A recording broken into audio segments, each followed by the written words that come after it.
Well, luckily Chattanooga was not impacted by heavy flooding today with some of those earlier rain showers. However, some people are still working on repairs from the severe flooding much of the city saw just last month.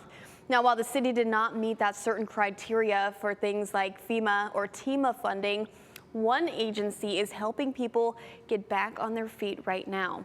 Local 3's Catherine Vaughn joins me in studio now. Catherine, what can you tell us? What do we need to know about this? Grace, those with flood damage can apply for loans to cover losses that aren't covered by insurance. We've heard from small business owners in the East Ridge area where much of that flooding took place, and they say this is something they didn't know about.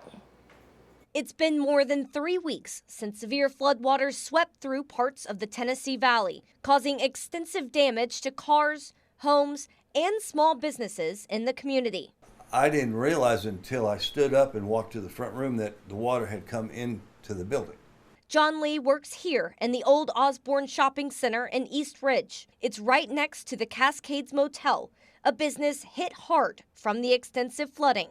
Lee says in the days following the storms, he'd watch the staff throw out soiled furniture, clean up the debris, and salvage what they could. But they eventually needed professional help, which can come with a hefty price tag. There was a crew that pulled in Saturday, that week on Saturday, and the guy came over and he told me that they charged the Cascades like $15,000.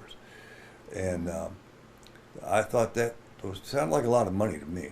For many others in the community, that cleanup process is still underway, and it can be a struggle for small businesses to get back on their feet after suffering thousands in damages. That's why the city of East Ridge opened Hamilton County's Disaster Loan Outreach Center with the help of the United States Small Business Administration and TEMA. Homeowners can apply for up to $500,000 to repair real estate and $100,000 for personal property. Small businesses and private nonprofits can get up to $2 million and can apply for economic injury disaster loans to cover capital needs, even if there's no physical damage.